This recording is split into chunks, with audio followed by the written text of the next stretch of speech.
Dear students, यापूर्वी alcohol phenol इथरमध्ये alcohol या लेसनचे आपण फिजिकल प्रॉपर्टीज आणि केमिकल रिॲक्शन कंप्लीट केले. आजपासून फिनॉलच्या केमिकल रिॲक्शन्स आपल्याला पाहायचे आहेत. आता फिनॉलच्या केमिकल रिॲक्शन ज्या आहेत त्या कोणत्या मेकॅनिझमवर किंवा कोणत्या रिॲक्शनवर बेस आहेत ते लक्षात ठेवा. फिनॉल म्हणजे ॲरोमॅटिक कंपाऊंडला हायड्रॉक्सिल ग्रुप लागलाय, म्हणजे बेन्झीन रिंग आहे, त्या बेन्झीन रिंगच्या वर हायड्रॉक्सिल ग्रुप आहे, त्याला आपण फिनॉल असं म्हणतो. जर कंपेअर केलं बेन्झीन मध्ये आणि फिनॉल मध्ये तर दोन्हीकडे एक ॲरोमॅटिक रिंग आहे, एक बेन्झीन रिंग आहे आणि बेन्झीन रिंग मध्ये 3 पाय बॉन्ड आहेत. त्यामुळे बेन्झीन रिंग ही नेहमीच इलेक्ट्रॉन रिच रिंग असते. याचा अर्थ पाय इलेक्ट्रॉन जास्त त्या रिंग मध्ये असतात, म्हणजे इलेक्ट्रॉनची डेन्सिटी, इलेक्ट्रॉनची संख्या बेन्झीन रिंग मध्ये जास्त असते. याचा अर्थ बेन्झीन रिंग जी आहे त्याच्या सेंटरला निगेटिव्ह चार्ज लिहिला तरी चालेल. निगेटिव्ह चार्जचा अर्थ आहे जास्त इलेक्ट्रॉन, ज्यादा इलेक्ट्रॉन, म्हणजे इलेक्ट्रॉन बेन्झीन रिंगच्या मध्ये जास्त आहेत. आता दोघांमध्ये जर तुलना केली, एक बेन्झीन आणि दुसरा फिनॉल, तर बेन्झीन मध्ये दुसरा कोणताही साइड ग्रुप नाही, त्यामुळे तो निगेटिव्ह चार्ज त्याच्याकडे आहे, एक्स्ट्रा इलेक्ट्रॉन आहे. जो न्यूक्लियस आहे, जो बेन्झीन रिंग आहे, तो इलेक्ट्रॉन रिच आहे. आणि जर फिनॉलची तुलना केली तर फिनॉलमध्ये बेन्झीन रिंग तर आहेच आहे, वर जे लागलेला हायड्रॉक्सिल ग्रुप आहे त्या हायड्रॉक्सिल ग्रुपमध्ये ऑक्सिजनवर 2 लोन पेअर आहेत. लोन पेअर म्हणजे एक्स्ट्रा इलेक्ट्रॉन, ज्यादा इलेक्ट्रॉन. ते फिनॉलमध्ये जे हायड्रॉक्सिल ग्रुप आहे त्या ऑक्सिजनवरचे लोन पेअर तो काय करतो, परत बेन्झीनकडे सप्लाय करतो, बेन्झीनला देतो. आता पहिलेच बेन्झीनकडे निगेटिव्ह चार्ज म्हणजे इलेक्ट्रॉनची डेन्सिटी जास्त, म्हणजे 3 पाय बॉन्ड, आणि परत लोन पेअरचे आलेले इलेक्ट्रॉन. याचा अर्थ काय, मग मला सांगा, बेन्झीन आणि फिनॉल मध्ये दोन्ही रिंग मध्ये जास्त इलेक्ट्रोनिगेटिव्ह कोण, तर फिनॉल. बरोबर आहे का? कारण की बेन्झीन मध्ये इलेक्ट्रॉन देणारा कोणताच ग्रुप नाही, पण फिनॉल मध्ये हायड्रॉक्सिल ग्रुप जो आहे तो इलेक्ट्रॉन देतो बेन्झीनकडे. त्यामुळे बेन्झीनवर स्वतःचे आणि हायड्रॉक्सिल ग्रुप म्हणजे ऑक्सिजन कडून आलेले इलेक्ट्रॉन, अशी इलेक्ट्रॉनची डेन्सिटी खूप वाढते. आता दोन्ही ग्रुपमध्ये निगेटिव्ह चार्ज आहे, कुठं कमी कुठं जास्त. आता फिनॉलनी किंवा बेन्झीननी कोणत्या प्रकारच्या केमिकल रिॲक्शन दाखवाव्यात, तर जनरली जे फिनॉल आहे किंवा बेन्झीन आहे ते इलेक्ट्रोफिलिक सबस्टिट्यूशन रिॲक्शन दाखवतात, इझिली दाखवतात. आता प्रश्न आहे, इलेक्ट्रोफिलिक सबस्टिट्यूशन रिॲक्शन म्हणजे काय? पहिले आपण इलेक्ट्रोफिलिक बघूया, नंतर सबस्टिट्यूशन बघूया.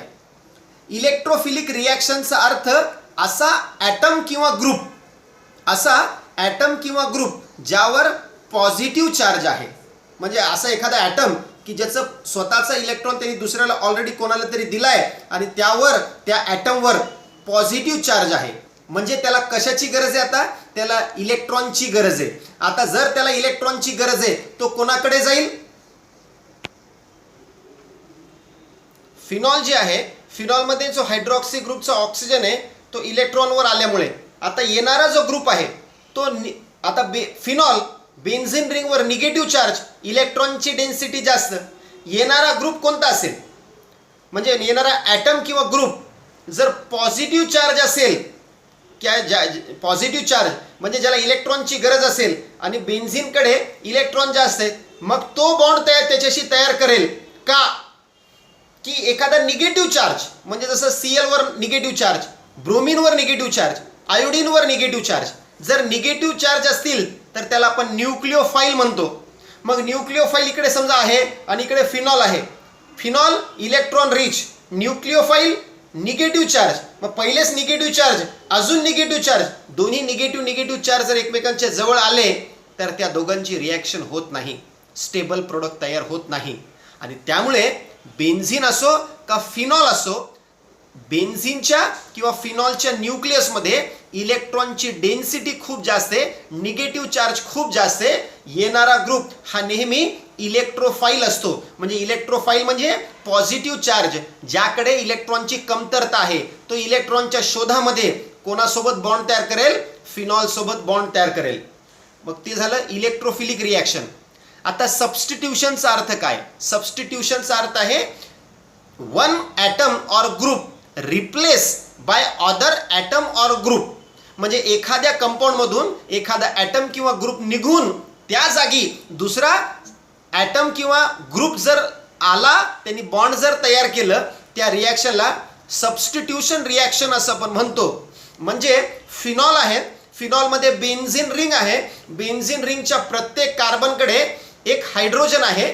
तो हायड्रोजन काढून त्या जागी आपण एखादा इलेक्ट्रोफाईल दिला, क्लोरीन, ब्रोमीन, नायट्रो किंवा सल्फो असा कोणताही एखादा ग्रुप लावला, हायड्रोजन काढला आणि हा जर ग्रुप लावला कोणता? इलेक्ट्रोफाईल. मग जर इलेक्ट्रोफाईल लावला तर त्याच्यामुळे इलेक्ट्रोफिलिक, हायड्रोजन जाऊन हा इलेक्ट्रोफाईल आला, त्यामुळे सबस्टिट्यूशन, आणि जी रिॲक्शन झाली त्याला आपण म्हणणार इलेक्ट्रोफिलिक सबस्टिट्यूशन रिॲक्शन. हा बेन्झीन आहे, हे pi bond pi bond pi bond. मग यामध्ये आपण असे करू शकतो, हे पाय बॉन्डच्या जागी आपण निगेटिव्ह, म्हणजे खूप इलेक्ट्रॉन आहेत त्याच्यामुळे निगेटिव्ह चार्ज काढून त्याला आपण गोल करू शकतो. म्हणजे इलेक्ट्रॉन रिच झालं, इलेक्ट्रॉन रिच. फिनॉलमध्ये सुद्धा बेन्झीन रिंग आहे, हे डबल बॉन्ड न करता आपण असा निगेटिव्ह चार्ज काढू शकतो, म्हणजे हा सुद्धा इलेक्ट्रॉन रिच झाला.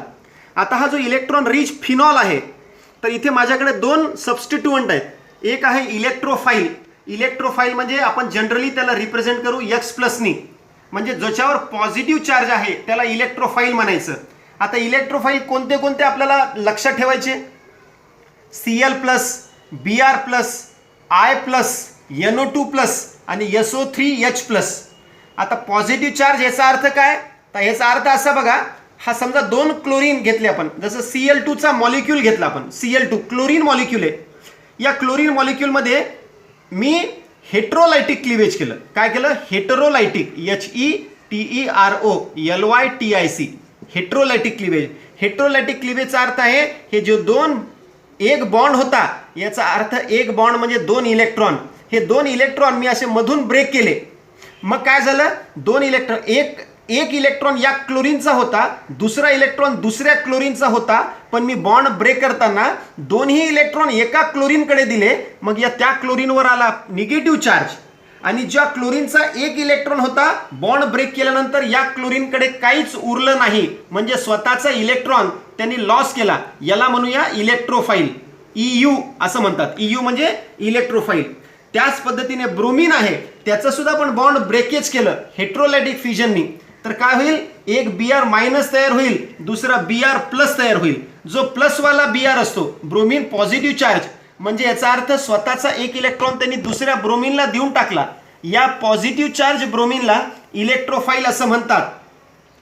तिसरा जो एक्झाम्पल आहे HNO3 म्हणजे नायट्रिक ॲसिड. या नायट्रिक ॲसिडला HONO2 म्हणजे HNO3 याचा अर्थ असाच होतो. याचं सुद्धा आपण बॉन्ड ब्रेकेज केलं, तर बॉन्ड ब्रेकेज केल्यानंतर दोन्ही इलेक्ट्रॉन हायड्रॉक्सिल ग्रुपकडे जातील, OH मायनस बनेल प्लस.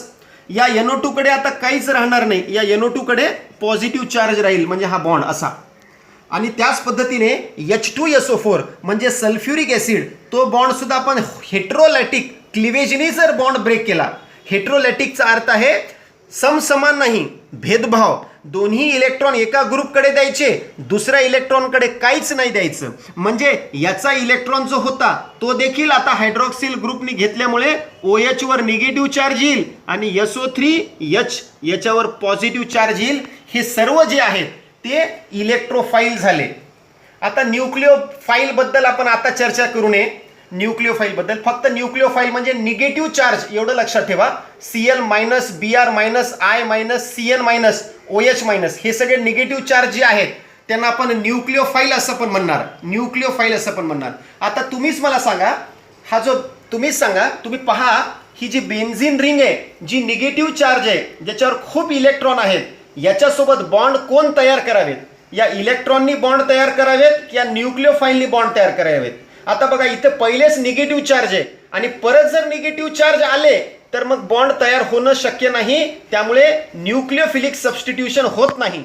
पण इकडे निगेटिव्ह चार्ज इकडे पॉझिटिव्ह चार्ज म्हणजे काय होईल, बॅलन्स होईल. याचा अर्थ इलेक्ट्रोफिलिक सबस्टिट्यूशन रिॲक्शन निश्चित होईल बरं का, निश्चित होईल. आणि त्यामुळे फिनॉल जो आहे, फिनॉल नेहमीच इलेक्ट्रोफिलिक सबस्टिट्यूशन रिॲक्शन शो करतो. म्हणजे फिनॉलच्या केमिकल रिॲक्शन कोणत्या असतील, इलेक्ट्रोफिलिक सबस्टिट्यूशन रिॲक्शन, त्यामध्ये एक 8 रिॲक्शन बघायच्या 1 बाय 1. ठीक आहे, आपण सुरू केलंय केमिकल रिॲक्शन ऑफ फिनॉल. त्यामध्ये आपण बघितलंय फिनॉलमध्ये जो न्यूक्लियस असतो तो इलेक्ट्रॉन रिच असतो, त्यामुळे इलेक्ट्रोफाईल सोबत त्याची रिॲक्शन होते. याचा अर्थ फिनॉल इलेक्ट्रोफिलिक सबस्टिट्यूशन रिॲक्शन नेहमी दाखवतात. इलेक्ट्रोफिलिक सबस्टिट्यूशन रिॲक्शन जे आहेत फिनॉलच्या, त्यामध्ये आपल्याला 8 रिॲक्शन्स बघायच्या. इलेक्ट्रोफाईल्सचा अर्थ आहे पॉझिटिव्हली चार्ज ॲटम किंवा ग्रुप. पॉझिटिव्हली चार्ज ॲटम किंवा ग्रुप फिनॉलच्या बेन्झीन न्यूक्लियसवर जेव्हा अटॅक होतो, तर आता बेन्झीनकडे, फिनॉलमध्ये जो बेन्झीन रिंग आहे त्या बेन्झीनकडे 3 पोझिशन आहेत. एक आहे ऑर्थो पोझिशन, दुसरी आहे मेटा पोझिशन आणि तिसरी आहे पॅरा पोझिशन. परत एक मुद्दा लक्षात ठेवा, फिनॉलमध्ये जो हायड्रॉक्झिल ग्रुप असतो तो इलेक्ट्रॉनची डेन्सिटी किंवा इलेक्ट्रॉन जो आहे तो बेन्झीन न्यूक्लियसकडे, बेन्झीन रिंगकडे देतो. आणि बेन्झीन रिंगच्या कोणत्या पोझिशनला इलेक्ट्रॉनची डेन्सिटी वाढते, तर नेहमीच जेव्हा फिनॉलमध्ये ऑर्थो आणि पॅरा, म्हणजे फिनॉलमध्ये ऑर्थो आणि पॅरा पोझिशनला इलेक्ट्रॉनची डेन्सिटी वाढते, त्यामुळे फिनॉलमध्ये हायड्रॉक्झिल ग्रुपला ऑर्थो पॅरा डायरेक्टिंग ग्रुप असं पण म्हणूया. याचा अर्थ असा की येणारा जो इलेक्ट्रोफाईल आहे तो कोणत्या 3 पोझिशनपैकी कोणत्या पोझिशन सोबत बॉन्ड तयार करू शकतो, तर इलेक्ट्रोफाईल बेन्झीन किंवा फिनॉलमध्ये ऑर्थो आणि पॅरा पोझिशनला बॉन्ड तयार करतो. मेटा जी पोझिशन आहे त्यावर इलेक्ट्रॉनची डेन्सिटी वाढत नाही, त्यामुळे मेटा आलेला जो इलेक्ट्रोफाईल आहे तो मेटा पोझिशनवर कधीच बॉन्ड तयार करत नाही. आता आज आपल्याला पहिली रिॲक्शन बघायची केमिकल रिॲक्शनमध्ये, इलेक्ट्रोफिलिक सबस्टिट्यूशन रिॲक्शन मधली सगळ्यात सिंपल आणि महत्त्वाची रिॲक्शन म्हणजे halogenation of phenol. Halogenation of phenol. आता हॅलोजनेशनमध्ये 3ही प्रकारचे जे हॅलोजन्स आहेत, मग ते क्लोरीन असेल, मग ते ब्रोमीन असेल किंवा ते आयोडीन असेल, फिनॉलच्या ऑर्थो किंवा पॅरावर किंवा ऑर्थो पॅरा आणि ऑर्थोवर बॉन्ड फॉर्म करू शकतात आणि प्रोडक्ट देऊ शकतात. पैकी आज ज्या केमिकल हॅलोजनेशनमध्ये जी रिॲक्शन बघायची त्यामध्ये आपण बघूया ब्रोमिनेशन रिॲक्शन, म्हणजे फिनॉलची ब्रोमीन सोबत रिॲक्शन. आणि बुकमध्ये सुद्धा ब्रोमिनेशनचेच 2 एक्झाम्पल दिलेत. आता ब्रोमिनेशन म्हणजे काय, ब्रोमिनेशनचा अर्थ आहे ब्रोमीन मॉलिक्यूल जर आपण सिलेक्ट केला Br2, तर ब्रोमीनचा मॉलिक्यूल आहे हेट्रोलॅटिक क्लिवेज केलं. आता हेट्रोलॅटिकचा अर्थ आहे दोन्ही इलेक्ट्रॉन किंवा जो पूर्ण बॉन्ड आहे तो एका ॲटमला देऊन टाकायचा, मग ज्याला दिला आहे त्याच्यावर निगेटिव्ह चार्ज. आता स्वतःचा हा जो उरला आहे जो ब्रोमीन, ज्यांनी एक इलेक्ट्रॉन स्वतःचा गमावलाय, लॉस केलाय, त्यावर पॉझिटिव्ह चार्ज येतो. आणि असा ब्रोमीन ज्यावर पॉझिटिव्ह चार्ज आहे त्याला आपण इलेक्ट्रोफाईल असं पण म्हणूया. अशा ब्रोमीनची फिनॉल सोबत 2 प्रकारे रिॲक्शन होऊ शकते. एक ॲक्वियस फिनॉल जर घेतलं आपण, वॉटरमध्ये मिक्स केलेलं वॉटर हे सॉल्वंट जर घेतलं आणि फिनॉलची रिॲक्शन आपण ॲक्वियस ब्रोमीन सोबत जर केली तर ती स्ट्रॉंग रिॲक्शन होते, ज्यामध्ये एक ब्रोमीन एका ऑर्थोवर, दुसरा ब्रोमीन दुसऱ्या ऑर्थोवर आणि तिसरा ब्रोमीन तिसऱ्या ऑर्थोवर फिनॉलच्या बॉन्ड फॉर्म करतात. आणि त्यामुळे जो प्रोडक्ट मिळतो त्यामध्ये ऑर्थो पॅरा आणि ऑर्थो म्हणजे 2, 4, 6, 2, 4, 6 ट्राय ब्रोमो, 3 ब्रोमीन आहेत, ट्राय ब्रोमो फिनॉल असा एक प्रोडक्ट मिळतो. आणि दुसरी रिॲक्शन अशी आहे की जर ब्रोमीनची रिॲक्शन आपण एखाद्या पोलार सॉल्व्हंटमध्ये, ज्यामध्ये कार्बन टेट्राक्लोराईड किंवा कार्बन डायसल्फाईड अशा लो पोलार म्हणजे लो पोलॅरिटी असलेल्या, वॉटर हा हायली पोलार आहे, पण वॉटरमध्ये घेतलं तर पहिला प्रोडक्ट 2,4,6 ट्रायब्रोमोफिनॉल आणि दुसऱ्या रिॲक्शनमध्ये फिनॉल घेऊन त्याची रिॲक्शन आपण ब्रोमीन सोबत केली, पण जो सॉल्व्हंट आहे तो जर लो पोलार जर घेतला तर आपल्याला दोन प्रोडक्ट मिळतात, ज्यामध्ये ऑर्थो ब्रोमोफिनॉल आणि पॅरा ब्रोमोफिनॉल असे दोन प्रोडक्ट होतात, ज्यामध्ये एक प्रोडक्ट मायनर असतो म्हणजे कमी प्रमाणामध्ये सापडतो, कमी प्रमाणामध्ये तयार होतो, आणि दुसरा मेजर प्रोडक्ट असतो तो जास्त प्रमाणामध्ये तयार होतो. याचा अर्थ 100 जर मॉलिक्यूल फिनॉलचे घेतले, त्याची रिॲक्शन केली तर जवळपास 70-80 पॅरा ब्रोमोफिनॉल तयार होतील आणि 10 ते 15 जे मॉलिक्युल्स आहेत ते ऑर्थो ब्रोमोफिनॉलचे तयार होतील. आता असं का होतं आणि कशा रिॲक्शन्स आहेत ते आपण बोर्डवर बघू. When phenol react with aqueous bromine, ॲक्वियसचा अर्थ आहे हायली पोलार सोल्युशन. जर अशा ॲक्वियस ब्रोमीन लिहिलं आणि त्याची रिॲक्शन फिनॉल सोबत केली तर एकमेव प्रोडक्ट मिळतो, तो म्हणजे 2,4,6 ट्रायब्रोमोफिनॉल, फिनॉल प्लस 3Br2 आणि प्रोडक्ट बघा हा जो Br आहे, एक Br इथे जाईल, एक Br ऑर्थोवर येईल आणि परत पॅरावर येईल, तर असे 3 ब्रोमीन 3 ठिकाणी लागतात आणि 2,4,6 ट्रायब्रोमोफिनॉल नावाचा प्रोडक्ट तयार होतो. दुसरी reaction, when phenol react with bromine in the low polar solvent, low polar polarity कमी जर असेल, इट गिव्स, तर लो पोलार जर सॉल्व्हंट घेतलं आणि ब्रोमीनची रिॲक्शन फिनॉल सोबत केली, दोन वेगळे प्रोडक्ट तयार होतात. एक होतो ऑर्थोब्रोमोफिनॉल, दुसरा होईल पॅराब्रोमोफिनॉल.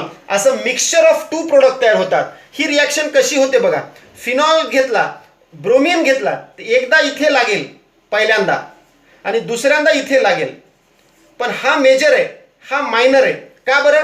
तर बघा, जर हा ब्रोमीन ऑर्थोवर लागला तर ऑर्थोब्रोमोफिनॉल तयार होतं आणि हा मायनर प्रोडक्ट होण्याचं रिझन, हा ग्रुप आणि हा ग्रुप एकमेकांच्या जवळ आहेत, त्यामुळे स्टेरिक स्ट्रेन तयार होतं. एकमेकांचे दोन्ही मोठे ग्रुप आहेत, एकमेकांच्या जवळ जर असतील तर स्टेरिक स्ट्रेन तयार होईल, त्यामुळे हा मायनर प्रोडक्ट कमी प्रमाणामध्ये हा तयार होतो प्रोडक्ट.